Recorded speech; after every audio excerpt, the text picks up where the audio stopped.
ደግሞ ህፃናት በሚመለከታቸው ተቋማት ተካተው እንዲሰሩ በቢሮአችን ከላይ ከፌደራል ጀምሮ እስከ ታች እስከ ወረዳ የማካተት ዳይሬክተር የህፃናት ጉዳይ በተቋማት ተካተው ተቋማዊ ተደርገው እንዲሰሩ ሰፊ ስራ እየተሰራ ያለበት ሁኔታ ነው ያለ። ከዚህ ጋር በተለይ የህፃናት መብትና ደህንነት ለማስጠበቅ ከላይ እስከ ታች የህፃናት መብት ደህንነት ማስጠበቅ ተብሎ መዋቅር ወይም ደግሞ አደረጃጀት ተዘርግቶለት ሰፊ ስራዎች እየተሰሩ ያሉበት ሁኔታ ነው ያለ። ይሄን መሰረት በማድረግ በተለይ በሰው ሰራሽም በተፈጥሮም በአጠቃላይ በህፃናት ላይ የመረጃ አያያዝ ስርዓት ከላይ እስከ ታች ተዘርግቶ ሰፊ ስራዎች እየተሰሩ ያሉበት ሁኔታ ነው ያለ። የንቅናቄና የግንዛቤ ማስጨበጫ ስራዎችም እየተሰሩ አበረታች ውጤቶች የመጡበት ሁኔታ ነው ያለው። ከህፃናት ጋር በተለይ ደግሞ ልክ እንደ ዛሬው አይነት ሁለት አይነት ኩነቶች የዓለም አቀፍ የህፃናት ቀንና የአፍሪካ የህፃናት ቀን ይከበራል። በዛሬው ዕለት በተለይ ዓለም አቀፍ የህፃናት ቀን ሲከበር ህፃናት በጋራ ሆነው ድምጻቸውን እንዲያሰሙ ኩነቶች ዋና መሳሪያ ናቸው። ከነዚህ መሳሪያዎች ውስጥ ዛሬ የምናከብረው የዓለም የህፃናት ቀን ዋና ህፃናት ሰብሰብ ብለው በጋራ ድምጻቸውን የሚያሰሙበት ስራ የሚሰራ ነው። በዚህ በኩል ለሁለት ወር ያህል ሰፊ ስራ በክልላችን ወደ ታች ወርዶ እስከ ወረዳ ሲሰራ ቆይቷል። በዚህም ከ1.2 ሚሊዮን በላይ የማህበረሰብ ክፍሎች ሰፊ የግንዛቤ ማስጨበጫ ስራ ተሰርቶ ህፃናት መብታቸው ደህንነታቸው እንዲጠበቅ ሰፊ ስራዎች የሰራንበት ሁኔታ ነው ያለ። በተለይ ደግሞ ከህፃናት መብትና ደህንነት ጋር ተያይዞ ህፃናት ሲወለዱ ኩነት እንዲመዘገቡ ግንዛቤ ተፈጥሮላቸው ብዙ ህፃናት ከሆስፒታሎች ጋር የሲቪልና ቤተሰብ ምዝገባ አገልግሎት ጽፈት ቤት ይሄን በስፋት የሚሰራበት እና ብዙ ህፃናት ተወልደው ሆስፒታል አካባቢ ባሉበት የህፃናት የምዝገባ ሰርቲፊኬት የሚያገኙበት በተለይ ደግሞ መብትና ደህንነትን ከማስጠበቅ ጋር ተያይዞ ህፃናት በህግ የአባትነት መብታቸውን እንዲያውቁ ሰፊ ስራ እየተሰራ ያለበት ሁኔታ ነው ያለው። በሌላ መንገድ ከህፃናት ጋር የምንሰራቸው በተለይ መብትና ደህንነት ተስማሚ የህፃናት ችሎታ በማመቻቸት በኩል በክልላችን በስልጠና በተለይ ደግሞ የህፃናትን ተስማሚ ችሎት እንዲያገኙ ስልጠና እና ደግሞ ይሄን ጉዳይ በሚሰሩበት አካባቢ ደግሞ የተሻለ ለማድረግ በቁሳቁስ ድጋፍ እየተደረገ ሰፊ ስራ እየተሰራ ያለበት ሁኔታ ነው ያለው። በሌላ መንገድ ህፃናትን መብትና ደህንነታቸውን ለማስጠበቅ አንዱ ትልቁ የምንሰራበት የህፃናት ፓርላማ ነው። ይሄን በሚመለከት ከቀበሌ ጀምሮ በትምህርት ቤቶች በወረዳ በዞን እና በክልል ደረጃ የህፃናት ፓርላማዎች አሉ። የተደራጁ ፓርላማዎች አንደኛው በራሳቸው ተደራጅተው ድምጻቸውን የሚያሰሙበት መብትና ደህንነታቸው የሚያስከብሩበት እድል የሚፈጥሩበት ነው። በሌላ መንገድ ደግሞ በየደረጃው ባሉ ምክር ቤቶች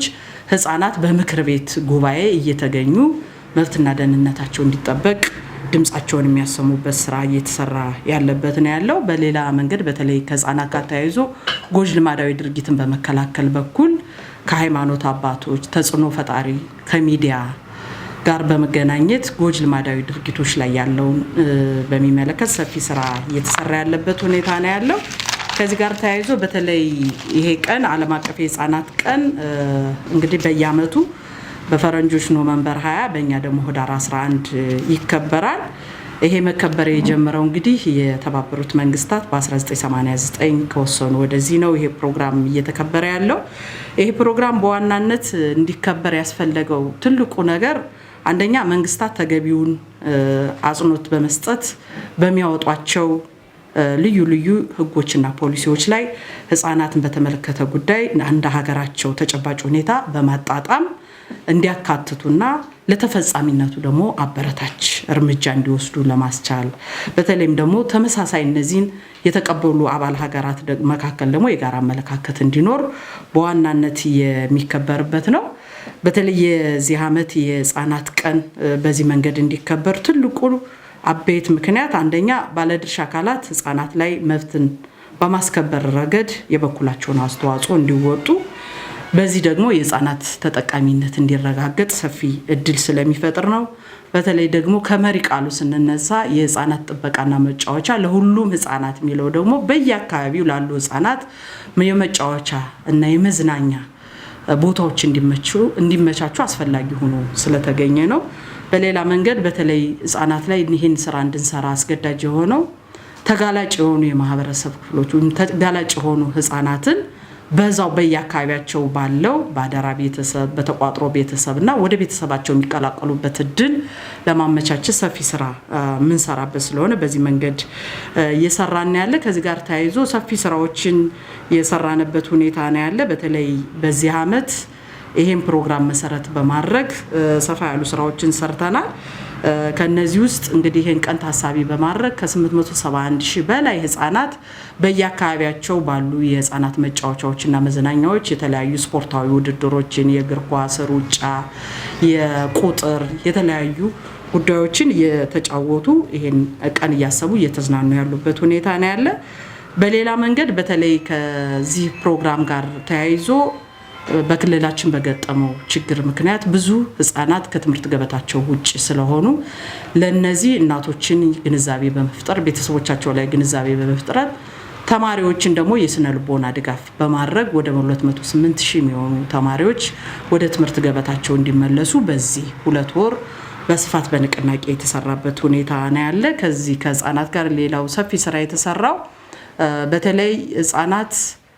ባህላቸውን ወጋቸውን አካባቢያቸውን እና የቤተሰብ ፍቅር ኑሯቸው እንዲያድጉ በሁሉም አካባቢ የህፃናት ማቆያ እንዲኖር ሰፊ ስራ እየተሰራ ያለበት ሁኔታ ነው ያለ ከዚህ በፊት የሰራናቸው ወደ 61 አካባቢ የሚሆኑ የህፃናት ማቆያ አሉ እነዚህ ምቹና ተገቢውን አገልግሎት እንዲሰጡ በቁሳቁስ በማጠናከር በአዲስ ደግሞ ወደ 21 አካባቢ የሚሆኑ የህፃናት ማቆያዎች ተገንብተው ህፃናት ከቤተሰቦቻቸው አካባቢ ሳይርቁ ድጋፍ እንክብካቤ ያደረጉ እንዲያድጉ ሰፊ ስራ እየተሰራ ያለበት ሁኔታ ነው ያለው በሌላ መንገድ እንግዲህ በክልላችን ወደ 272 የሚሆኑ የህፃናት መጫወቻ ቦታዎች አሉን እነዚህም በቁሳቁስ በማጠናከር ሙሉ አቅማቸው ወደ ስራ እንዲገቡ ሰፊ ስራ የተሰራበት ሁኔታ ነው ያለ በተለይ አሁን ላይ ህፃናት እንዲሆኑ የምንፈልገው ማህበረሰብ ተኮር የሆነ አካባቢያቸው መሰረት አድርገው ስለሆነ ህፃናት ወደ የአካባቢያቸው እንዲመለሱ በዚህ በተለያየ ችግር ውስጥ ካሉት ህፃናት ውስጥ ወደ 35 የሚሆኑ ጉድፍቻ በክልላችን ጉድፍቻ ብዙ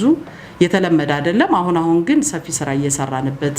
ያለና በቤተሰብ ወይም ደግሞ ባደራ ቤተሰብ ደግሞ ወደ 90 ህፃናት በእነዚህ ፕሮግራም ምክንያት ወደ ቤተሰባቸው የተደላደሉበት ሁኔታ ነው ያለው በተለይ በክልላችን አሁን ባለው ነባራዊ ሁኔታ በችግር ውስጥ ያሉ ህፃናትን ከመደገፍና በችግሮቻቸውን ከማቃለል አንፃር ሰፊ ስራ እየሰራን ያለንበት ሁኔታ ቢኖርም በተለይ አሁን ላይ እየተሰራ ያለው ከዚህ በፊት ህፃናት ችግር ሲገጥማቸው የተለያዩ ተቋማት አሉ ህፃናትን እንዲያሳድጉ እንደማደጊያ የሚያገለግሉ ግን እነዚህ ብዙ አሁን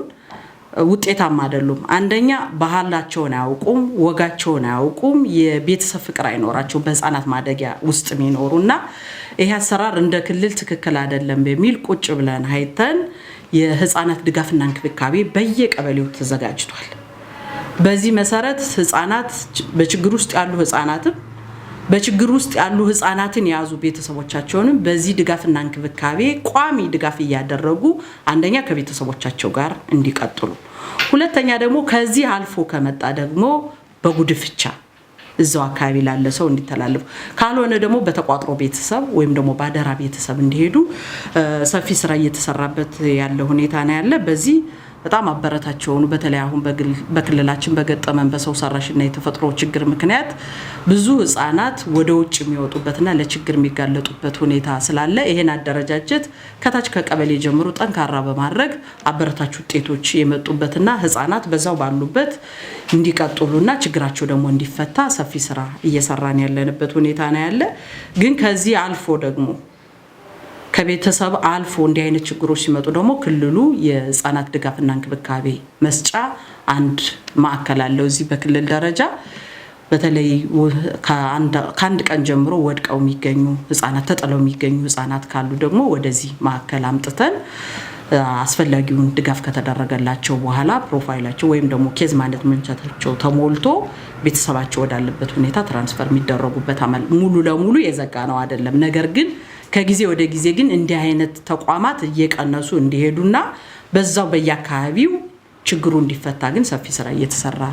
ያለበት ሁኔታ ነው ያለ በአጠቃላይ እንግዲህ የሀገራችን እንዲሁም ክልላችን እንድትበለጽግ እንድታድግ ወይም ደግሞ እንድትሆን ምን ፈልገው ነገር ካለ ዛሬ ነው ህፃናት ላይ መስራት ምን ፈልገው ምክንያቱም ህፃናት የሀገር መሰረት ናቸው ነገ የሀገር ተረካቢ ናቸው ስለዚህ አገራችን እንደዚህ እንድትሆን እንፈልጋለን ክልላችን እንደዚህ እንድትሆን እንፈልጋለን ካለ መስራት ያለብን ዛሬ ነው ህፃናት ላይ ለዚህ ሁላችንም ለህፃናት ትኩረት እንስጥ ማለት ፈልጋለሁ በጣም አመሰግናለሁ